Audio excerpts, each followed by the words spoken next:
Nathan Harness was a 22-year-old stockbroker working in the South Tower of the World Trade Center on the morning of September 11th, 2001. I started my day, and it was while I was on break that the first plane hit the first tower. To give you an idea, an impression of how large those buildings were, I didn't see it, I didn't hear it, I didn't feel it. I was inside of a building that was isolated from a building right next to it. They were both so large that I did not know what had happened. I noticed several people pressed against the windows on my floor, and what I was able to see was office papers in the sky. That was my first indication that anything had happened. Harness made his way into a crowded stairwell and began the long journey down 61 flights. As we got into the stairwells, there were people coming down from floors above us. And even those individuals, I'm going to guess, that were 5 to 10 floors above me coming in, did not know what had happened at that time. It was maybe 5 floors, 10 floors maybe, of being in the stairwell when the Port Authority came on over the loudspeaker in the stairwell and said, "Tower 2 is secure." The majority of people around me ignored that announcement and continued down in the stairwell. I think with the thought, or many of us had the thought, we'll go down to the bottom and we'll come back. Even when Harness reached the ground floor, he knew he wasn't safe yet. So here I am trying to get information out that I'm alive, because if you're watching the broadcast on television, you see that towers get hit, towers fall.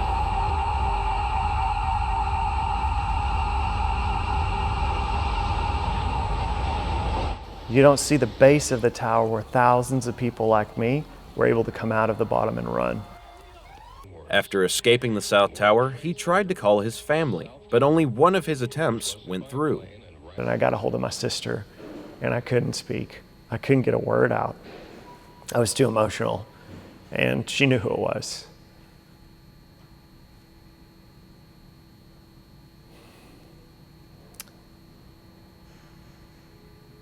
So we were able to talk to each other. I was able to tell her that I was alive. Ever since that day, Dr. Harness has shared his first-hand account, along with the story of those who gave their lives to save others. What I want you to recognize is that those were mothers and fathers and brothers and sisters. Those were people. And those people made decisions that day that were heroic. Heroic in a way that extended life beyond themselves. That is a sacrifice that we can't repay. The character represented by that day, that will last for generations and generations to come. That is his hope for the new generation, to never forget. I'm Eric Avey, reporting from The Point. Thanks, Clancy. Just a few days later, CBS sportscaster J.B. Brown visited the campus to share the experiences that shaped his life and his faith. God will block for us, and if we follow behind him and don't get ahead of him, he will block for us until we cross the goal line for the touchdown. James Brown spoke at last week's major convo. That there is hope, as God says in his word, no matter with what we see going on out here in the world. His is a face many have seen in sports broadcasting for nearly 40 years, hosting shows like the NFL Today, the NFL on Fox, and the James Brown Show. Before he became a staple in sports broadcasting, Brown made a name for himself on the basketball court at Harvard University.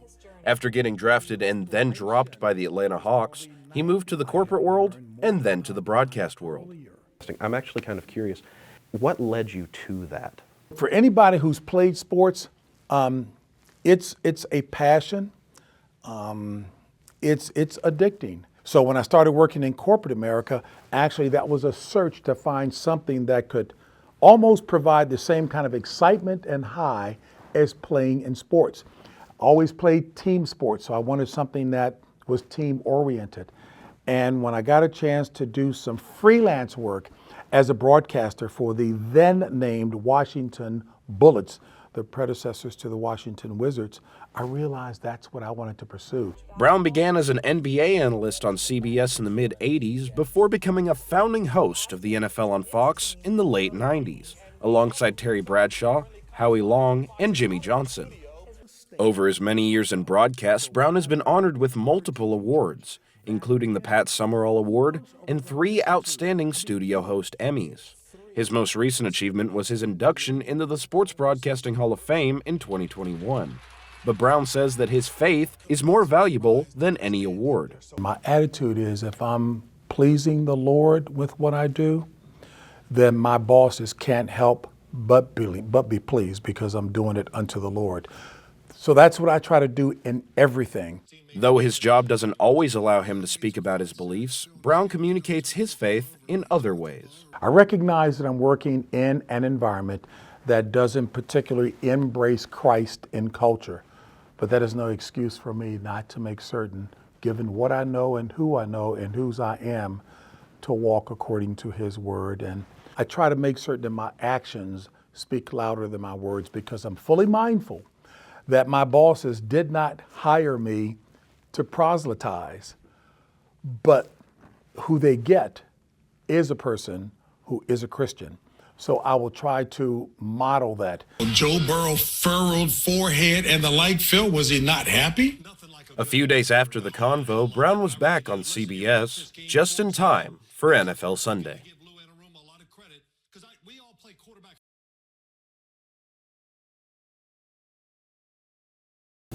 When the government overreaches, the College of the Ozarks will defend freedom, especially religious freedom. 2 years ago, College of the Ozarks filed suit against the Biden administration. Former C of O President Dr. Jerry Davis spoke out back then about the impact that Biden's actions could have on the college. The wolf is at the door. Unfortunately, his name is Uncle Sam. In a presidential executive order in 2021, President Biden said it is the policy of his administration to prevent and combat discrimination on the basis of gender identity or sexual orientation. Nearly 1 month later, the Department of Housing and Urban Development issued a memorandum implementing Biden's executive order. That's when the college sued, and now the case has made its way to the Supreme Court. We're hopeful that the Supreme Court will look at this case and realize that the Biden administration has no authority to order colleges, especially religious colleges, to allow men into the dorm rooms of young women. There's a lot of privacy concerns, safety concerns, dignity concerns here. Women simply should not be forced to change in front of men or undress in front of members of the opposite sex. And so at heart, that's what College of the Ozarks is standing up for in this lawsuit. The ability to treat its young female students with dignity and respect. In its petition before the Supreme Court, the college is asking the court to acknowledge the college's standing and remand the matter back to the district court. And the problem is that what the federal government now is doing is putting the College of the Ozarks to a completely untenable choice. Either the College of the Ozarks can obey the mandate and abandon its religious beliefs and its duty to protect its students, especially its young female students, or the college can resist and incur potential liability every single day while the government's ordering the college and all housing providers to comply. The college is not alone in this. Many Christian colleges, advocacy groups, and more than a dozen state attorneys general, including Missouri, have filed briefs in support of College of the Ozarks. 19 states and many other Christian colleges and advocacy groups have come alongside us to say, yes, this is important, and we believe in being proactive. They say an ounce of prevention is worth a pound of cure, and that's really important, being proactive in this and pushing back to say, no, that's not appropriate. There's no guarantee the Supreme Court will take up the case, but the college hopes they will. They get dozens of requests to take cases in a year, but we think this one is rising to a level, both in the culture now and in the law, that they need to have a word on. But no matter the outcome, current C of O President Brad Johnson says that the college will stand firm against the directive. Well, the college will continue to operate the way that it has. We were founded in 1906 on Christian principles. We believe firmly in those matters, and we're not going to change, even if that means that there are hefty fines that come our way. I reached out to the Biden administration's Department of Housing and Urban Development for comment on the college's petition to the Supreme Court. Their answer was, "We have no comment." The deadline for their response to the petition is May 1st. I'm Eric Avey, reporting from The Point.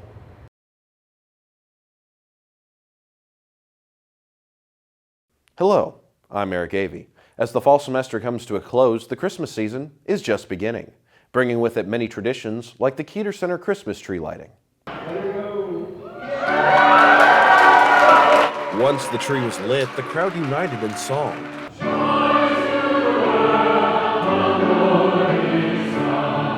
Christmas lights are meant to reflect the hope of the season and to bring joy.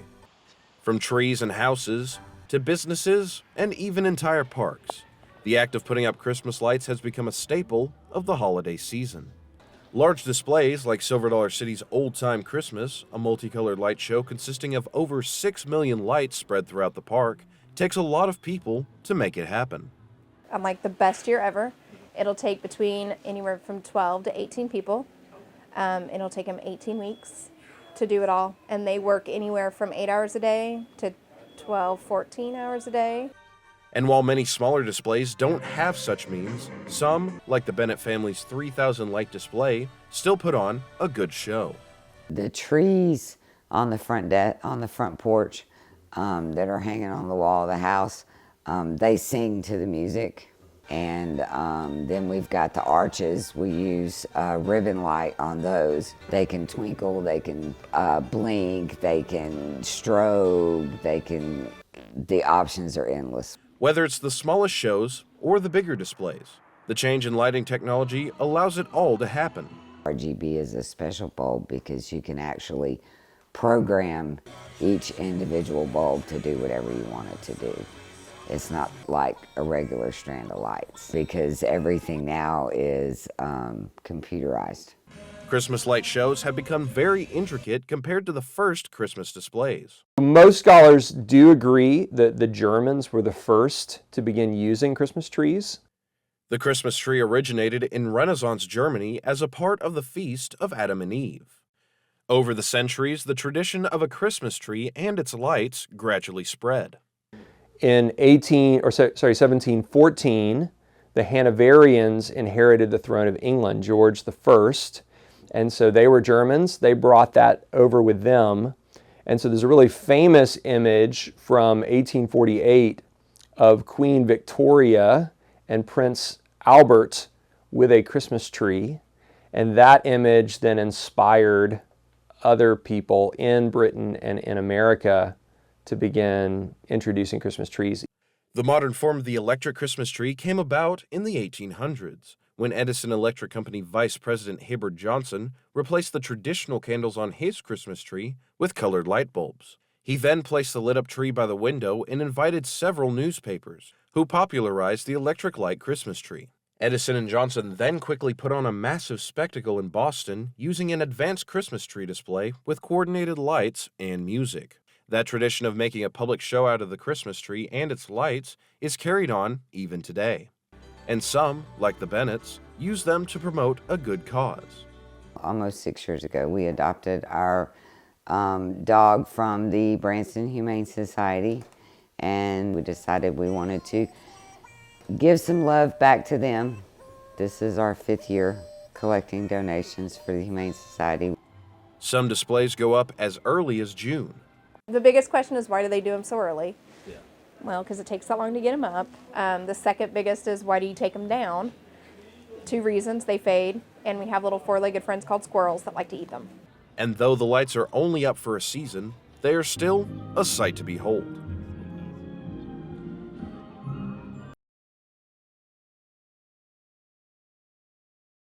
Hello, I'm Eric Avey. Over the past month, the Ozarks has seen some unusual weather patterns. Some days going from wintry in the morning to warm and sunny in the afternoon, leaving many to wonder what's coming next. January brought a flurry of winter weather and negative temperatures to the Ozarks. But by the end of this month, temperatures were well above normal. Forecasters say that many factors are at play this winter. So, if you get upper level waves of energy pushing through, that can bring more precipitation, more active weather to the area. So that is what we saw here in January. So that kind of caused, the roller coaster of when we saw those, Arctic temperatures coming through where we had wind chills in the negative 30s. And then now, we're climbing back up to temperatures in the 60s. While the changes can be explained, that doesn't mean they were expected. We don't expect to get those Arctic high pressures causing those, negative 30-degree wind chills. But, we did have kind of a more active pattern as, we had those upper level waves of energy pushing through, bringing, snow, and last week's ice storm to the area. We had that Arctic high pressure coming down, causing those, frigid temperatures. So, it wasn't per se expected. However, we do, every year, every January, our normal snowfall is around 4.4 inches. And we currently have not met that yet here in Springfield. We've only seen about 2 inches of snow during January. And all of this has Ozarkians wondering what the forecast holds for February. For February, could see, warmer, drier conditions. Currently, the Climate Prediction Center for at least the beginning part of February is highlighting above normal temperatures in their outlook. However, for the entire month of February, there's really no pattern that has been identified yet. So we could still see a cold snap in February. It is just going to depend. For now, though, the Weather Service thinks that temperatures will stay well above normal through the middle of February.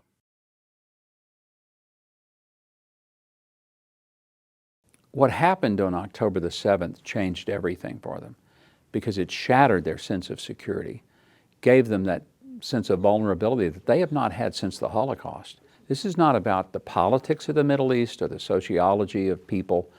It's not about economics. This is good versus evil. This is God's chosen people versus those who wish to destroy them. Given a lot of the recent civilian casualties over in that region, public support for Israel in the U.S. has somewhat shifted since October. So do you see American support for Israel sort of waning in certain areas? I think overwhelmingly the American people still support Israel. The tragedy is you have many political leaders who are now trying to hedge their bets. They want to make political peace with the more radical wings of their party. That's unfortunate because you got to stand for something or you fall for anything. And that's what we're seeing. They're falling for anything. You've hosted many group trips to Israel. You've been yourself. What are the main focus of taking these groups to Israel? Yeah, I've taken tens of thousands of people through the course of the years. And the main goal is to help people to see a land that really, if they're Christian especially, they're already connected to. They may not realize it, but when they get there, they realize, you know what? This is everywhere my foot steps, I'm stepping onto a page of biblical history. My faith is rooted in this soil. Governor Mike Huckabee said he hopes to host another trip to Israel this coming February.